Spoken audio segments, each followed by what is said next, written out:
اچھا، یہ جو اب اربعین کی آپ نے زیارت کی ہے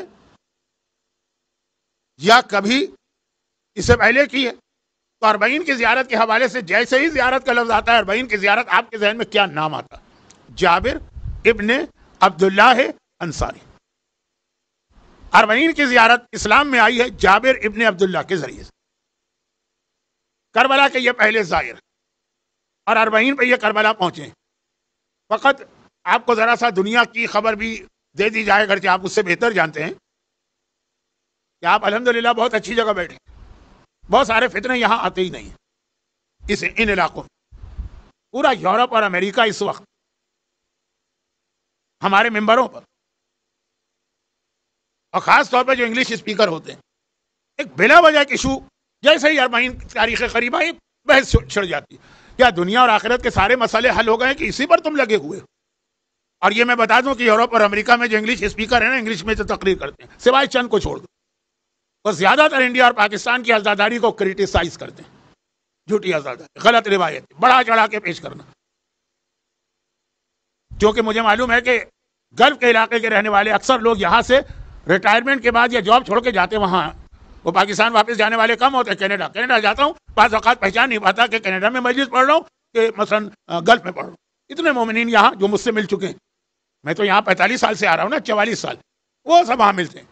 تو یہ وہاں کا بہت بڑا فتنہ ہے، اور میں اکثر کہتا ہوں کہ کیا ضرورت ہے اس مسئلے پہ بحث کرنے کی؟ کون سا دنیا اور آخرت؟ کہ اہل بیت کربلا آئے ہی نہیں، شام سے رہا ہونے کے بعد اہل بیت کربلا آئی نہیں ہے۔ انڈیا کی روایت ہے، پاکستان کی طرف سے جھوٹی ایک حدیث بنائی گئی ہے، یہ ہمارے علماء، یہ ہمارے ذاکرین رلانے کے لیے الٹی سیدھی باتیں، یہ ممبر اور یہ بچے جنہیں کچھ اپنی ہسٹری نہیں پتا، یہ تو پھر بھی اردو سمجھ رہے ہیں۔ وہاں تو بچے اردو نہیں سمجھتے نا، تو جو انگلش میں کہا جا رہا ہے سمجھتے ہیں، یہی حق ہے۔ ہر سال یہ مسئلہ کھڑا ہوتا ہے، اور پھر وہ اس طرح سے بات کرتے ہیں جیسے آج تک محمد ابن یعقوب کلینی سے لے کے آغا سیستانی تک ان سے بڑا ریسرچ اسکالر کوئی نہیں گزرا۔ اور فلاں کتاب میں لکھا، فلاں کتاب میں لکھا، اور باقاعدہ کمپیوٹر لے کے کیلکولیشن کرتے ہیں کہ کوفے سے شام کا راستہ اتنے دن کا ہے تو شام میں اتنے دن کی قید ہے، تو پھر واپسی کا راستہ اتنے دن کا ہے، تو اگر کربلا سے 11 محرم کو چلے تو کیا 40 کے دن واپس آ سکتے ہیں ودن 40 ڈیز، اور اگر آپ کہیں کہ 1 سال کے بعد آئے ہیں تو اتنی کیا لمبی قید؟ اب یہ سارا کمپیوٹر لے کے بیٹھے ہیں اور کربلا کے واقعے کا نعوذ باللہ پوسٹ مارٹم کر رہے ہیں۔ یہی غلطی اس نے کی تھی 1990 میں ڈاکٹر ارشاد نے، جس نے اپنے کمپیوٹر کے سسٹم کی وجہ سے سورہ توبہ کی آخری 2 آیتوں کو قرآن سے نکال دی۔ وہ الگ موضوع ہے، جو میں آیت کو ابھی 2-3 دن کے بعد، بلکہ کل ہی سے شروع کروں گا۔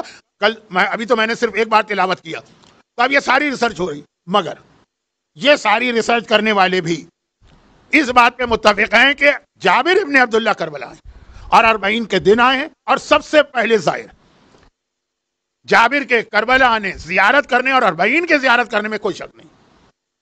میں تو اہل بیت کے حوالے سے بھی مانتا ہوں کوئی شک نہیں ہے، لیکن وہ بات کر رہا ہوں یہ بچے جو اردو نہیں سمجھتے اور انگلش اسپیچز یا شریک ہوتے ہیں یورپ امریکہ میں، یا انٹرنیٹ اور آن لائن اور یہ سب سنتے ہیں، وہ بھی سب مانتے ہیں جابر۔ تو جابر اربعین کے حوالے سے کتنی اہم شخصیت، مگر خالی اربعین کے حوالے سے نہیں، جابر کی اپنی بہت اہم پرسنالٹی، اللہ کے رسول۔ اب یہ عظمت رسالت، مکے میں جب تک تھے مظالم برداشت کر رہے تھے، ابو جہل، ابو لہب، ولید، عتبہ، شیبہ کے نا، ہجرت کی، ذرا سی ایک محفوظ جگہ ملی، ہجرت کیوں کی؟ مدینے والوں نے آ کر کہا یا رسول اللہ آپ کہاں بیٹھے ہیں دشمنوں کے بیچ میں، آئیے ہم آپ کے لیے آنکھیں بچھانے کو تیار ہیں۔ لیکن مدینے والوں نے یہ کیوں کہا؟ جناب ابو طالب اور جناب خدیجہ کی وفات کے بعد جو پہلا حج آیا، ان کی وفات رجب اور رمضان میں ہوئی ہے، اس کے 2 مہینے بعد تو حج آ گئے۔